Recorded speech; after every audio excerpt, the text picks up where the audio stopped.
Seth Trimble hits the shot we all dream of, and North Carolina beats Duke, leading for less than a second. Oh, it's time to party.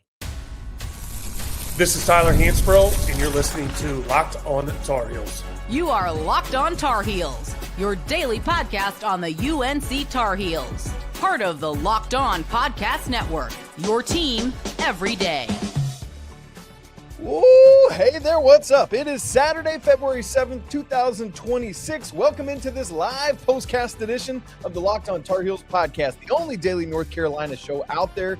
I'm your host, Isaac Schade. You're joining me at the place to get your Tar Heels content every single day. It's all part of the Locked On Network, the #1 sports podcast network out there. Thanks for making us your first listener watch every single day. Shout out to all you everydayers, all the members of the Locked On Tar Heels Discord, and of course our great insiders as well. This episode's brought to you by Mazda, who puts that same drive into every detail. Wins define the moment, but putting in the work, like Seth Trimble, that defines you. Stay tuned for highlights in this week's Moving the Game Forward. There's more to a Mazda because there's more to you. North Carolina beats Duke 71-68. The reverse jinx is alive and well. Tar Heels now 4-0 since I started doing that. Carolina had lost 3 in a row to the Blue Devils. No siree, Bob. That is dead and gone and over. Carolina moves to 19-4 on the season, 7-3 in ACC play. They now got a 5-game winning streak. They are working as hard as they possibly can to make those 3 losses in a 4-game stretch a blip back in early January. At KenPom, Carolina came in 30th. They're now 27th, and they were 19th in offensive efficiency, move up to 18th, move from 55th to 49th in defensive efficiency. Is this a therapy session? No, sirree, Bob. This is a party. Although my poor sweet daughter, she might need some therapy because I'm a pretty even keel guy when I'm watching sports. Obviously, if you're on Media Row, you got to sit there, but I'm just at my house watching this game. And I yelped. I made some kind of very loud noise. I don't know what it was or how to describe it, but my poor sweet daughter, she goes, "Daddy, why were you like that?" Because, baby, Seth Trimble just made history. That's why. Here we go. Let's get into our live postcast. We'll talk big picture. We'll talk nitty gritty of the game. We'll look at your comments. There's going to be way too many to get to most of them, but we'll take some later on in the show as well. We'll look at what this means, big picture. And obviously there's so much to talk about from this win. We will get to a lot more of it on Monday's show. Maybe we even need to do something tomorrow during Super Bowl Sunday. I don't know. Which, by the way, this has got to be a good omen for Drake May, right? You're welcome, Patriots. Congrats. All right, let's start big picture. I cannot explain how massive of a win this is for North Carolina. This is a surefire Q1 game that will not turn into anything less than that. This is going to be one of the best resume building things that any team in the nation will have. Like, this will be one of the best wins in the nation this season. This is massive for ACC standings. Carolina had given spots away by losing at SMU, at Cal, and at Stanford. You're not going to win all 3 of those games. I mean, it's just tough road moments, but you really feel like you should have won 2 of them. Carolina didn't have any margin to give more away, and that makes this all the bigger. Now, of course, there's the dang, what if Carolina had only lost at SMU and had swept in Cali, right? They would be tied with Duke for the ACC lead, actually would have the ACC lead right now because they would hold the tiebreaker. The other thing it does is it takes a lot of weight off your shoulders, right? This is a seed line bump. This puts Carolina either into probably 4 seed range. I'm curious what bracketologists were looking at with it. I haven't looked. I hadn't looked ahead at that, and I haven't looked, but I know Carolina was just on the cusp at a lot of brackets of being into 4 seed range. A win like this, because of what it does for your resume, because of how the committee will see it, literally seed line bump for the Tar Heels. Massive. Duke now takes their first ACC loss. I guess that makes them tied with Clemson for the ACC lead. Just crazy, crazy stuff. This win will hold so much weight on Selection Sunday. And when you add it into the win at Virginia, the win at Rupp, Kentucky looking so much better now, the win against Kansas looking so much better now, Carolina is building quite a resume for themselves, you guys. Really, really, really good. All right. we've gone long enough without saying Seth Trimble, Derek Dixon. For Seth, think of everything that dude has been through in his Tar Heel career. In and out with injuries seemingly every year, had the head injury last year, had the freak accident, left arm broken this year, missed 9 games. And do you remember, like, just put yourself back in position. Carolina beats Kansas. 2 days later, we learned that Seth breaks his arm, and we're having emergency podcasts talking about, is Seth Trimble's career over? Not only is it not over, he now has what we're going to have conversations this week about where this shot goes. This is going to be one of the greatest shots in Carolina history. Legitimately, I haven't even stopped to think about where it will fall, but it immediately at least enters the conversation for top 10 status, right? Like it has to. I can't wait to make a list. I'd love to hear what yours are, but I don't know about you, but the second I saw that pass going out there, you just knew it. Similar to Luke May's shot. When Luke was about to deliver that shot against Kentucky, like you just knew it was going in, right? Like you had that feeling. And obviously Carolina just needed 1 point, but we'll take 3. And look, we have to talk about Seth, but we cannot, that moment does not happen if Derek Dixon, the freshman on that stage, doesn't deliver an insane pass. I want to go. I'm hoping there's good angles like behind, like all around, because it's not like he whipped it. Like often that pass is whipped baseline. Derek Dixon kind of brought it back into the play away from the baseline and found Seth around everyone. I mean, crazy pass from Derek Dixon. And look, we said literally on yesterday's Locked On Tar Heels, these front courts are probably going to cancel each other out, and this game will be won by whichever backcourt shows up the greatest. And look, I will say it right now, because this game was not all rainbows and roses. The backcourt, aside from Seth, was not great for the vast majority of this basketball game. Derek had some freshman moments, like in transition, trying a little too hard when he maybe should have pulled out, had a bad, like those moments. But similar to the win over Kentucky at Rupp, Derek Dixon down the stretch of this game made multiple huge plays. His first 3-pointer that brought the game back within 4 late. His other 3-pointer that brought the game within 3 after Duke had opened it back up to 68-62. And then if Seth had a game-winning 3, you got to call that a game-winning assist. Do not miss how huge that pass is by Derek Dixon. It would have been very easy for him to drive and try to just lay something up and see what happened. But that's not what he did. He found Seth in the corner. And obviously the play is for Seth, and that's great. And that's an incredible moment. Derek Dixon grew up a little bit today, and you love it. Speaking of the front courts canceling each other out, this game, well, Seth ended it. Seth began it too. Do not forget that Seth was in attack mode from the get-go. Scored Carolina's first 5 points until Caleb Wilson took over. That was the thing. It was Caleb Wilson in the first half. It was Henry Vasar in the second. Caleb made himself some money tonight, ladies and gentlemen, because to go up against, both dudes, Cam Boozer and Caleb Wilson, lived up to everything we hoped this matchup would be, right? Like both guys were incredible. We can absolutely see that. Unfortunately for Cam, he's the guy that misses Duke's final 2 shots. Did you catch that? Nice job by Carolina on some defense there late. But Caleb made tough shot after tough shot after tough shot. He had some nice steals. Once again, another game without a double-double for Caleb in this one. Finishes, how many rebounds did he have? Just 4 rebounds, but 23 points. Really, really good stuff from Caleb. A very efficient 8 of 12. How about this? Perfect at the free throw line, 6 of 6. Thank you very much. A block and 2 steals.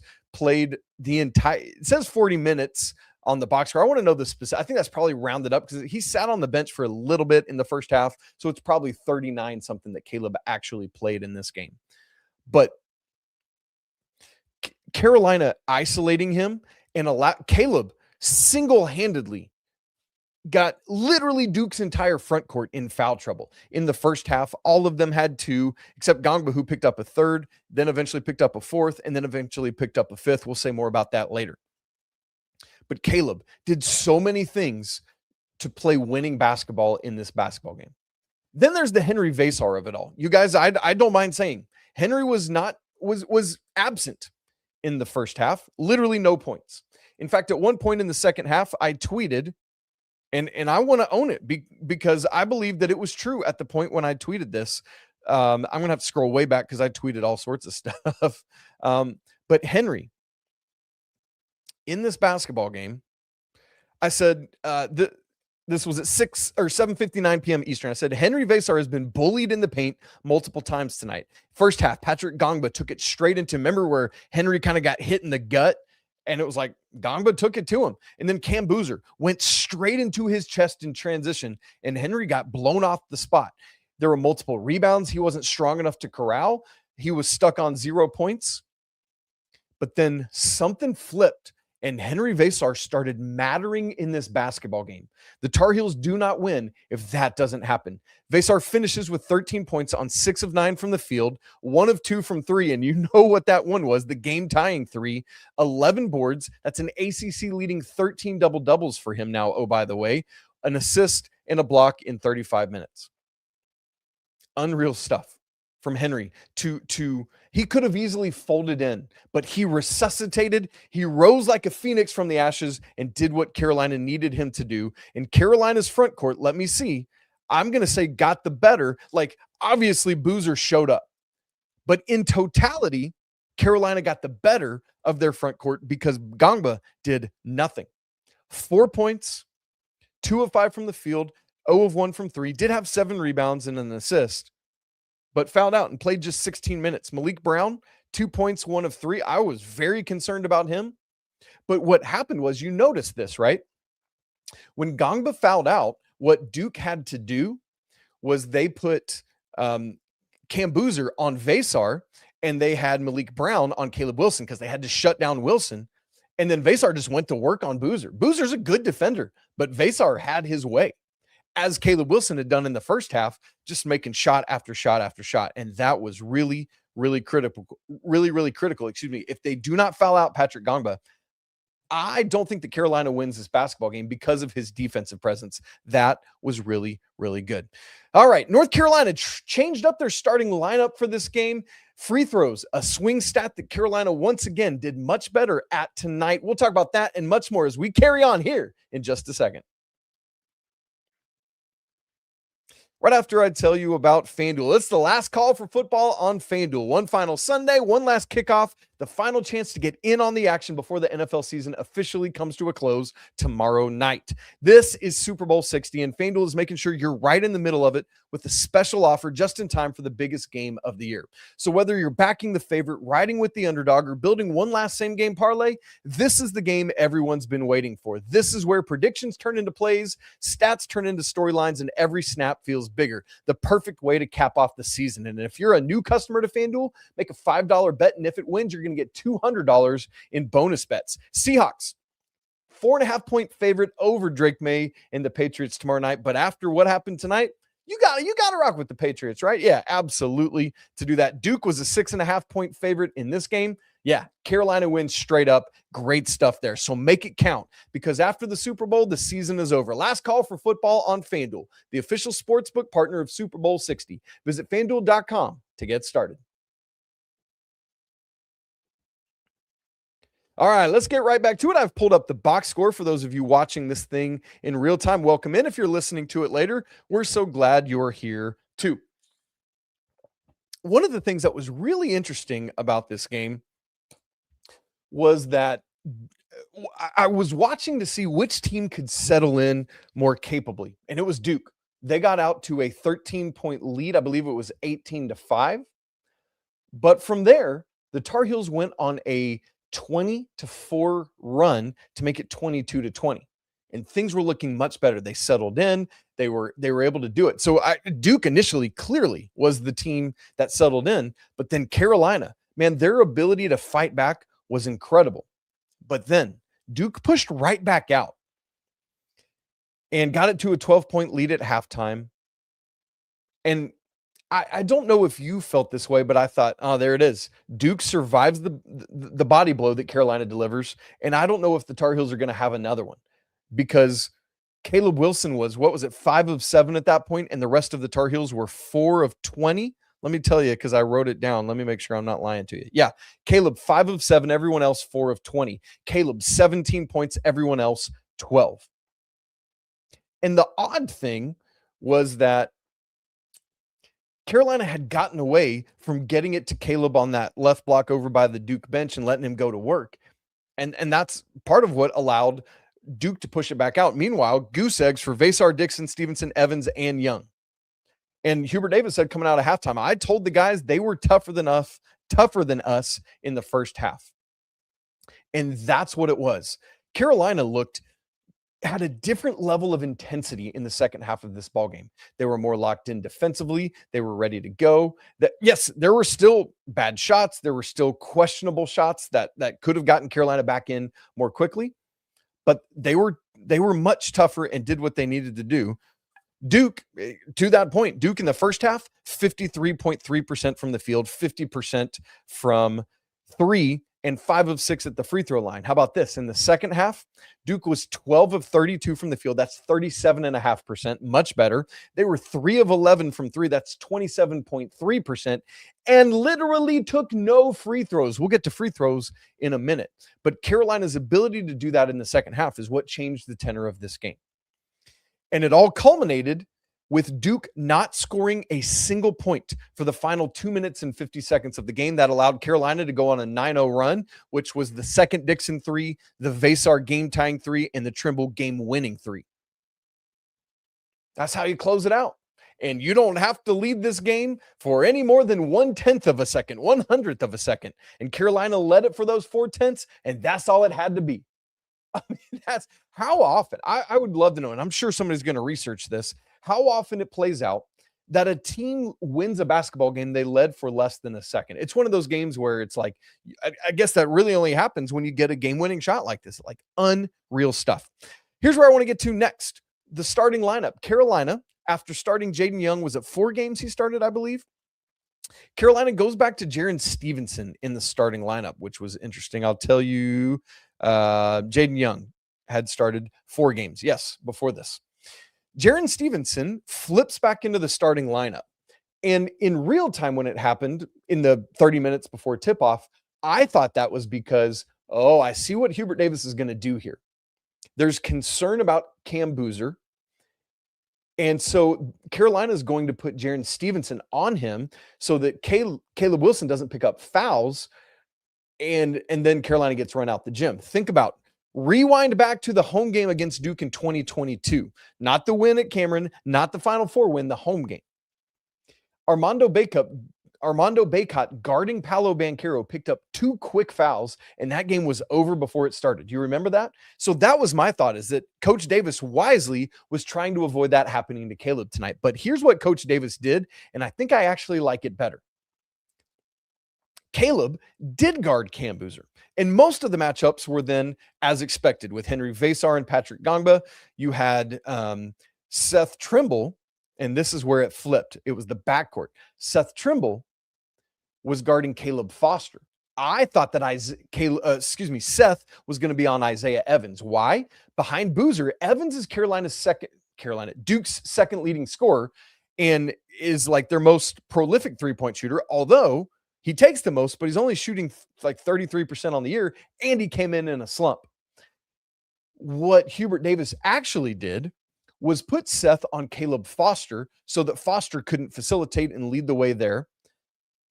Had Derek Dixon guarding Dame Sarr, kind of backfired, but put Stevenson on Isaiah Evans. Use Stevenson's length to not allow Evans to get going, and it kind of works out. Evans, for the game, finishes with, he did get 11 points, but check this out. He needed 14 points to get there.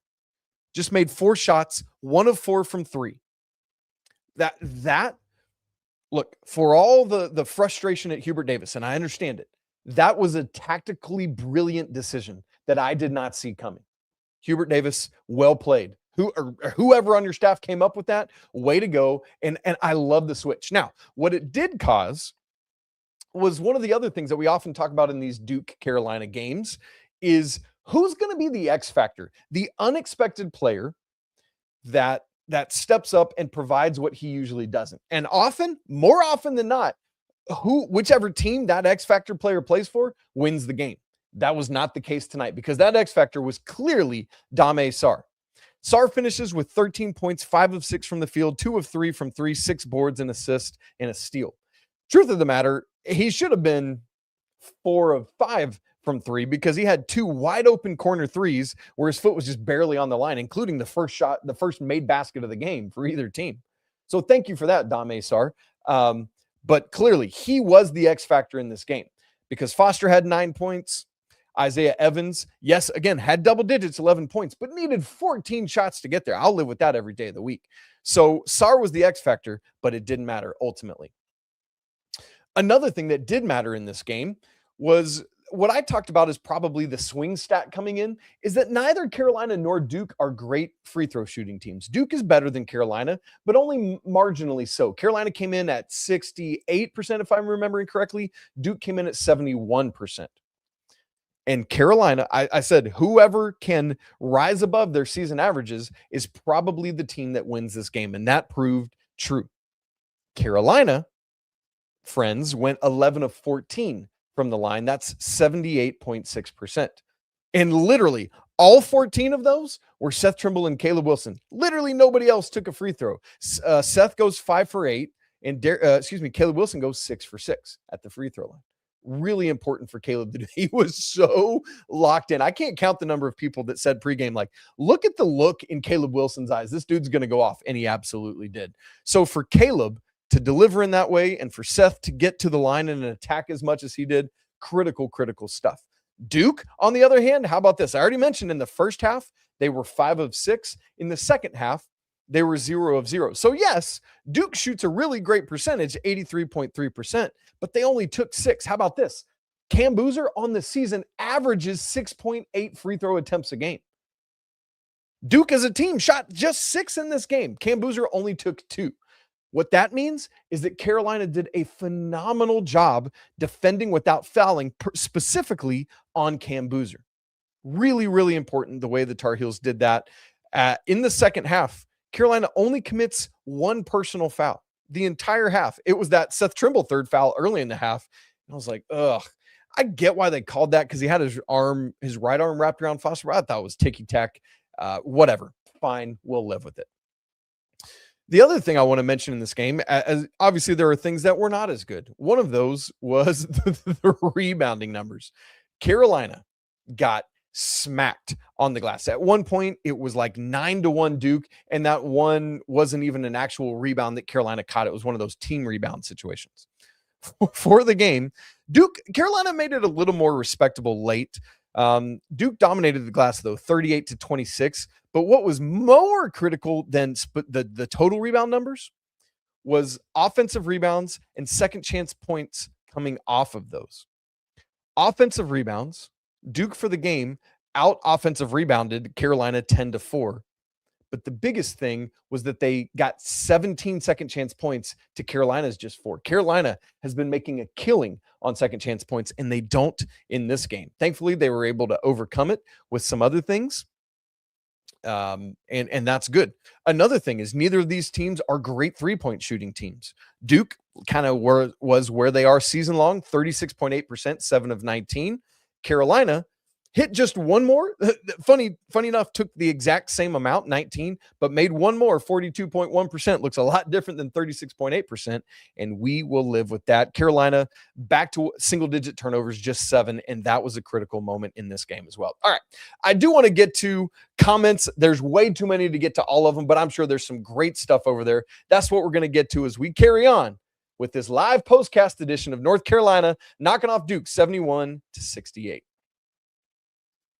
And we'll get to those comments right after I tell you about TurboTax. Great news, you all. Tax season doesn't have to take over your life, thank goodness, because this year TurboTax is making it easier than ever to just hand things off and move on with your day.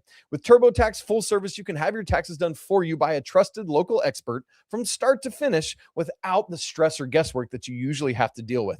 Instead of spending hours trying to figure out your forms, you can meet with one of these local TurboTax experts in person, or if you're too busy, do it online. That's fine too. And then they handle everything for you from W-2s to self-employment forms. And then they're going to work to get you every deduction possible. You can upload your documents, go about your day, and get updates right there in the TurboTax app in real time. So for a limited time, you can have your taxes done by a local TurboTax expert for just $150 all in. If a TurboTax expert didn't file for you last year, all you got to do is file by February 28th. Take taxes off your plate and get back to your life. Visit turbotax.com/local to book your appointment today. Let's scroll up to the top and get all the comments. I would love to see some Duke haters in here, some Duke folks hating on us. We'll see what happens. All right, let's start with our guy, Derek Tyson, who says, Isaac, do we need to redo Hubert Davis top 5 wins again? I don't know how you leave this one out. So funny enough, for those of you who are with the show all the time, we recently talked about, I made a list of the top 5 Hubert Davis regular season wins of his era. This was right after the Virginia game. This one eclipses that one. So yeah, Derek, we absolutely have to go back and redo that list. Probably, like, in real time, my gut reaction is that it's 3 Duke wins over Duke now at the top. Obviously, the win over Duke to end Coach K's regular season career is number 1. The win to seal the regular season championship in 23-24. And then this one. That's got, right now in real time, that's probably top 3 for me. Debbie Barker, this is a critically important comment from her. And Debbie, I'm so glad you said this. We can't celebrate long. Going to Miami on Tuesday can't have a letdown game. You guys, it was critical that Carolina didn't have a letdown game against Syracuse on Big Monday last week, other than the final 7 minutes of the game. But just as important is not doing that on the backside. I'll refer us back to that same 2023-24 season when Carolina won the ACC regular season championship. In that season, Carolina beat Duke at home, but had lost to Georgia Tech at Georgia Tech before that, and then lost to Clemson at home right after that, from a Saturday to a Tuesday, just like this is. Now, obviously, that was a better Clemson team, but they came in and won at Carolina for one of what? Now they've done it twice, 3 times in history. So one of the things you got to recognize is how much a Duke win, particularly this, like that Seth Trimble shot, is, you know, when they play that Duke Carolina package that always has like the Capel 3, which is hilarious because Duke actually lost that game, the Austin Rivers 3, other big moments, the obviously the Caleb Love shot, things, the bloody Hansborough, all of that Seth Trimble shot is going to be on that highlight package forever now. But the problem is that you have to now quickly reset. You got to get all your physical retrained. You got to rest. You have to reset emotionally insanely quickly. And that is so hard to do. And then you got to take one of your longer ACC flights down to I mean, this is crazy. Carolina has had to go to both California schools, to Dallas, and now down to Miami. They're still going to have to go to Syracuse as well. I mean, every corner of the ACC. So yeah, Debbie, I'm so glad you're saying this, because Carolina gets this huge win, but they could just as quickly turn around and not handle success well and lose down at Miami on Tuesday. And obviously, like, it's a road game again. This is a good Miami team, guys. Don't miss that. I know it's their first year of a brand new coach, but they got Shelton Henderson pulled away from Duke to be their freshman stud. Malik Reneau is playing as one of the best ACC players in the entire conference right now. So, like, Miami, buckle up for that. It's going to be a very tough game. Now, what this means is Seth Trimble has to get his guys locked in and ready. It is incumbent upon this senior leader to be the guy that wrangles everybody in. You saw it. For example, After his three-pointer, when everybody flooded the court and the game wasn't actually over and they shoot everybody away, Seth is standing there in the middle of the court, bringing the whole, like the five on the floor together and making sure they had their minds right. That's what he's got to do ahead of this Miami game. So Debbie, really good on you, because Carolina has to keep taking steps forward if they want to keep growing their NCAA tournament seed and their ACC tournament seed as well. But boy, this is a huge, huge win. All right, let's get what else. Going back to Seth Trimble, Majesticon says, remember, Seth Trimble contemplated leaving briefly, entered the transfer portal, and ended up coming back. Through rough seasons and good ones, he stuck it out. More than that, oh, this is a good line. He called UNC home. My man, Majesticon, unreal stuff. Unreal stuff. All right, let's keep scrolling through here and looking. Jay Chill says, let's yell about, I think that's what that's supposed to be. Let's yell about 3 straight threes by 3 different players to end the game. Let's go. How interesting that in a season where Coach Davis has said over and over and over again that Carolina is a better 3-point shooting team than people give them credit for. And it's the 3-pointer that ultimately wins it when it's all said and done. Carolina